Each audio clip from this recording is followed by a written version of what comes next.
యేసుక్రీస్తు పరిశుద్ధమైన నామానికి స్తుతి స్తోత్రాలు కలుగును గాక. ఈ వాక్యం వింటున్న ప్రతి ఒక్కరికి కూడా మన ప్రభు అయిన యేసుక్రీస్తు పేరిట వందనాలు తెలియజేస్తున్నాను. దేవుని యొక్క మహాకృపను బట్టి 2023 సంవత్సరం అంతా ప్రభు మనందరినీ కాచి కాపాడి క్షేమించి ఆయన సన్నిధిలో నిలిపి ఆయన సన్నిధిలో నడుపుతున్నందుకు దేవుని కృతజ్ఞతలు చెల్లిస్తున్నాను. దేవుని యొక్క బిడ్డలారా, దేవుని కృప చేత మరి 2023 సంవత్సరంలో ఈ దైవ దర్శనం పరిచర్యల ద్వారా ఈ వర్తమానాలు ప్రభు దయచేసినందుకు దేవునికి కృతజ్ఞతలు చెల్లిస్తున్నాను. మరి దేవుని కృప వలన మరి ఈ సంవత్సరం ఈ యొక్క దైవ దర్శనం యూట్యూబ్ ఛానల్ని ప్రారంభించడానికి దేవుడు ఎంతో కృపనిచ్చారు. మరి ఎన్నో వర్తమానాలు దేవుని మహాదయ వలన ఆయన ఉచితమైనటువంటి కృప వలన మరి అనేకమైన వర్తమానాలు ప్రభు దయచేసినందుకు నేను దేవునికి ఎంతో కృతజ్ఞతలు చెల్లిస్తున్నాను. మరి ఈ సంవత్సరం ముఖ్యంగా యేసుక్రీస్తు ప్రభు వారు చేసిన ప్రార్థనలను చెప్పిన ప్రార్థనలు ధ్యానం చేసుకోవటానికి ప్రభు ఎంతో సహాయం చేశారు. మరి అలాగే ఈ వాక్యాలు వినుచున్న ప్రతి ఒక్కరికి కూడా ప్రభు పేరిట వందనాలు తెలియజేస్తున్నాను. మరి అంత మాత్రమే కాకుండా ప్రభువును ప్రేమించి ఈ యొక్క పరిచర్యను ప్రేమించి అనేక మంది కూడా మరి సబ్స్క్రైబ్ చేసుకోవటానికి కూడా ప్రభు ఎంతో కృపనిచ్చారు. మరి మీరు కూడా ఈ పరిచర్యను ప్రేమించి సబ్స్క్రైబ్ చేసుకోవడం జరిగింది. మీకు కూడా ప్రభు పేరిట వందనాలు తెలియజేస్తున్నాను.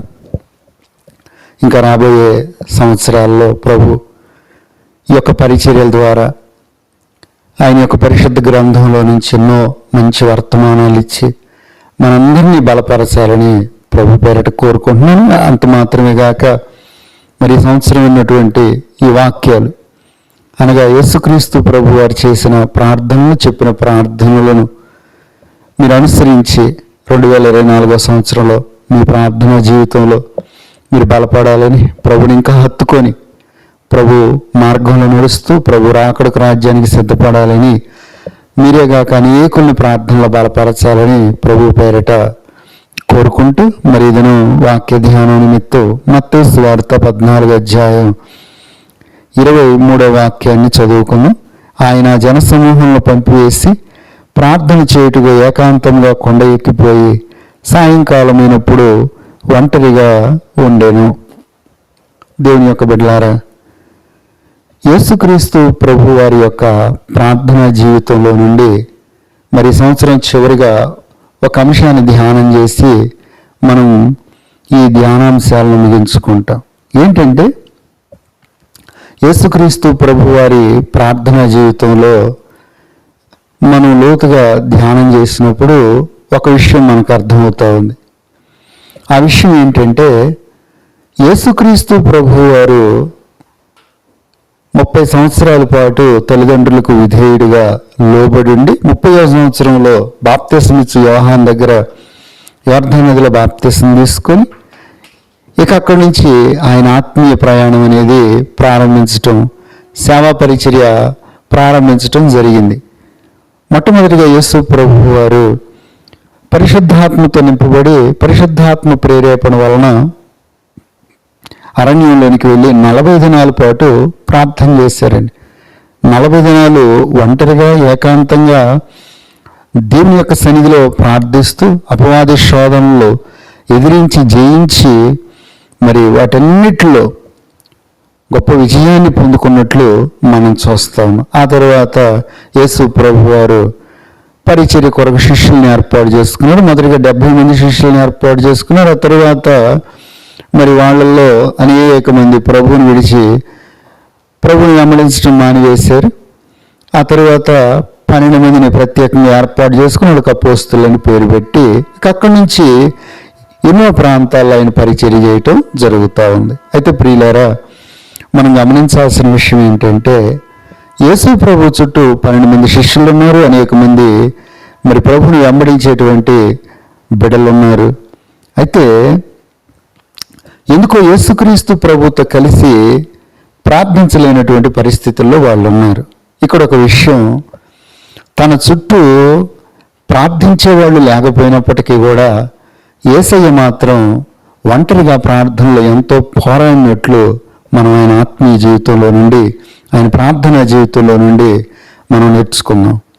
దేవుని యొక్క బిడ్డలారా, యేసుక్రీస్తు ప్రభు వారి జీవితంలో మనం గమనించినప్పుడు కొన్ని సందర్భాలు మనం ముందుకి తీసుకొచ్చుకుంటే, ఒకసారి యేసు ప్రభు వారు రూపాంతర కొండ మీద మరి ఆయన ప్రార్థన చేసుకుంటానికి వెళ్ళారు. ఆయనతో పాటు పేతురు, యాకోబు, యోహానులు తీసుకెళ్లారు. మిగిలిన శిష్యులు కొండ కింద ఉన్నారు. చూడండి ప్రియులారా, ఆ సందర్భంలో ఏం జరిగింది. యేసుక్రీస్తు ప్రభు వారు ప్రార్థన చేసుకుంటా ఉన్నారు. ఆయన అలాగూ ప్రార్థనలో గడుపుతూ ఉన్నప్పుడు ఆయన ముఖరూపం మారింది, ఆయన వస్త్రాలు తెల్లనివని. మరి పరలోకంలో నుండి పరిశుద్ధులు వచ్చి యేసు ప్రభు వారితోటి సంభాషిస్తూ ఉన్నారు. మరి మిగిలిన శిష్యులు ఏం చేస్తున్నారు? వాళ్ళు నిద్రమత్తులు అన్నట్లు, పేతురు అయితే మెలకువ లేకుండా మాట్లాడినట్లు మనం చూస్తూ ఉన్నాం. ఇక్కడ మనం గమనించాల్సిన విషయం ఏంటంటే, తన చుట్టూ ఉన్న వాళ్ళు ప్రార్థించకపోయినా సరే యేసు ప్రభు వారు మాత్రం ప్రార్థన విడిచిపెట్టలేదు. దేవుని యొక్క బిడ్డలారా, ఈరోజు ఈ వాక్యం వింటున్నటువంటి మనం ఇదిగో ఇలాంటి లోతైన శ్రేష్టమైన అనుభవంలోనికి మనం రావాలి.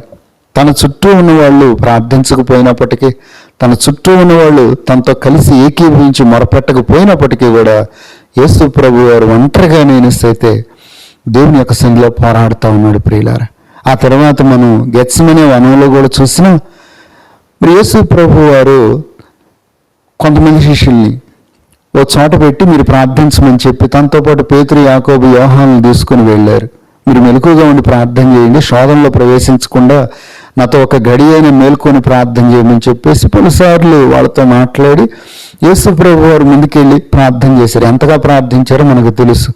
చెమట రక్తమయ్యేంతగా ప్రార్థించారు. కానీ ప్రార్థన చేస్తారని తీసుకుని వెళ్ళి శిష్యులు ఏం చేస్తున్నారు? నిద్రమత్తులై ఉన్నారు. ఇంకా మిగిలిన శిష్యులు అలాగే ఉన్నారు. ప్రియులారా, ఇక్కడ మనం జ్ఞాపకం చేసుకున్నాం, తన చుట్టూ ఉన్నటువంటి శిష్యులందరూ అంత నిద్రమత్తులై ఉన్నారు. అయినప్పటికీ కూడా యేసు ప్రభు వారు చెమట రక్తమయ్యేంతగా ప్రార్థన చేశారు.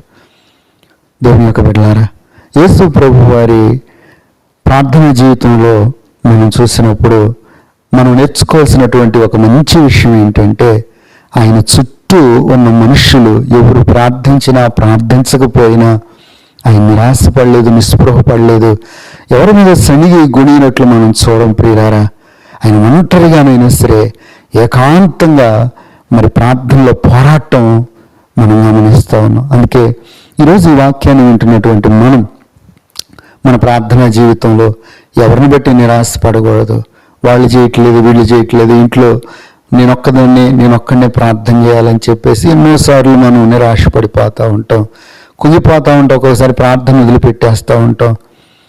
అది మంచిది కాదు. కానీ మన ప్రభు జీవితంలో నుండి మనం ఈ లోతైనటువంటి విషయాన్ని నేర్చుకుందాం. ప్రియులారా, తన చుట్టూ ఉన్నటువంటి వారు ప్రార్థించకపోయినప్పటికీ కూడా యేసు ప్రభు ఎంతగా ప్రార్థించారంటే ఒంటరి పోరాట ప్రార్థనలో ఆయన కొనసాగారు. ప్రియులారా, ఆయన పరిచర్య చేసిన 3.5 సంవత్సరాలు మనం ఆయన చరిత్ర చదువుకుంటూ వెళ్ళినప్పుడు ఆయన ఎంతగా ప్రార్థించారు. నన్ను బాగా ఆకర్షించిన విషయం ఏంటంటే, తన చుట్టూ ఉన్న వాళ్ళు ప్రార్థించినా ప్రార్థించకపోయినా ఆయన మాత్రం ప్రార్థనలో పోరాడుతూ ఉన్నాడు. ఈరోజు ఆత్మీయులమైనటువంటి మనం, దేవుని బిడ్డలమైనటువంటి మనం ఇలాంటి అనుభవాల్లోనికి రావాలి. ఈరోజు ఈ వాక్యాన్ని ఉన్నటువంటి మనం అందరం కూడా ప్రియులారా, మన చుట్టూ ఉన్న వాళ్ళు ప్రార్థించినా ప్రార్థించకపోయినా సరే మనం నిరాశ నిస్పృహల్లోనికి వెళ్ళిపోకుండా మన ప్రభువుని యేసయ్య జీవితాన్ని బట్టి మనం ధైర్యం తెచ్చుకొని మన ప్రభువు వలె మనం కూడా ఒంటరిగా ఏకాంతంగా పోరాడి దేవుని స్నేహ గొప్ప కార్యాలు చూద్దాం. ప్రియులారా, ప్రభు ఒంటరిగా పోరాడిన ఎంత గొప్ప సేవ చేశారో తెలుసా? ఈ ప్రపంచంలో కనీవిని ఎరుగని ఉన్నత సేవ, తరతరాలకు యుగయుగాలకు నిలిచే గొప్ప సేవ చేశారు. ఎందరో ప్రజలను రక్షణలోనికి నడిపారు. అంత మాత్రమే కాక తన ప్రాణాన్ని కలువరిలో అర్పించి మనందరికీ గొప్ప రక్షణ తీసుకొచ్చాడు. ప్రియులారా, యేసు ప్రభు వలె మనం కూడా అంత లోతైన ప్రార్థన అనుభవంలోకి వెళ్దాం. ప్రభు మన ద్వారా కూడా గొప్ప కార్యాలు చేస్తారు. దేవుడు ఇలాంటి అనుభవాన్ని దయచేయను గాక. ఈ మాటలన్నీ దేవుడు మనలో ఫలింపజేయను గాక. ఆమేన్. ప్రార్థన చేసుకుని మనం కళ్ళు మూసుకొని ప్రార్థనలోకి వద్దాం. కృపా సత్య సంపూర్ణుడైన మా దేవ యేసయ్య, మీకు వందనాలయ్య. నీ ప్రేమను బట్టి ప్రభువ, ఇదనేనైనా వాక్యం ద్వారా నాతో మాట్లాడే స్తోత్రాలే. మీరు చేసిన ప్రార్థనలు, మీరు చెప్పిన ప్రార్థనల్లో నుండి ఎన్నో సత్యాలను మాకు బయలుపరుచుకుంటూ వచ్చారయ్యా. 2023 సంవత్సరం చివరి వర్తమానంలో ప్రభువ, మీరు ఇచ్చినటువంటి శ్రేష్టమైన అనుభవాన్ని బట్టి మీకు స్తోత్రాలు దేవా. ఈ యొక్క ఆయా ప్రార్థనా జీవితంలో నుండి మాకు నేర్పిన విలువైనటువంటి అంశాన్ని బట్టి కృతజ్ఞతలయ్యా. యేసయ్యా, మీ చుట్టూ ఉన్న వాళ్ళు ప్రార్థించినా ప్రార్థించకపోయినా మీరెంతగా ఒంటరిగా ప్రార్థనలో పోరాడారో ప్రభువ. ఎన్ని గొప్ప కార్యాలు మీరు చూశారో తండ్రి. మీ బిడ్డలమైన మేము మీ అడుగు జాడల్లో నడిచి నీ పాదములు యొద్ద తండ్రి, ఎవరు ప్రార్థించినా ప్రార్థించకపోయినా తండ్రి, మేము పట్టుదలతోనైనా 2024లో బోరుగా ప్రార్థన చేసేటువంటి అనుభవం మాకు దయచేయండి. ఈ వాక్యం ఉన్న ప్రతి ఒక్కరి హృదయాన్ని మీరు స్పందింపజేయండి ప్రభువా. సడలని మోకాలు వడలని చేతులు బలపరిచి బిడ్డల ప్రార్థనా జీవితాన్ని పురికొల్పమని మహిమా ఘనత ప్రభావాలు మీకు ఆరోపిస్తూ యేసయ్య పేరట వేడుకొని ప్రార్థించి మొరపెట్టుకుంటున్నాను తండ్రి. ఆమేన్. మన తండ్రి అయిన దేవుని దీవెనయు, మన ప్రభువును రక్షకుడైన యేసయ్య కృపయు, పరిశుద్ధాత్మ దేవుని సహవాసం సమాధానం ఈ వాక్యం ఇచ్చిన ప్రతి ఒక్కరికి సదాకాలం తోడుగా నడిపించును గాక. ఆమేన్. అందరికీ వందనాలండి.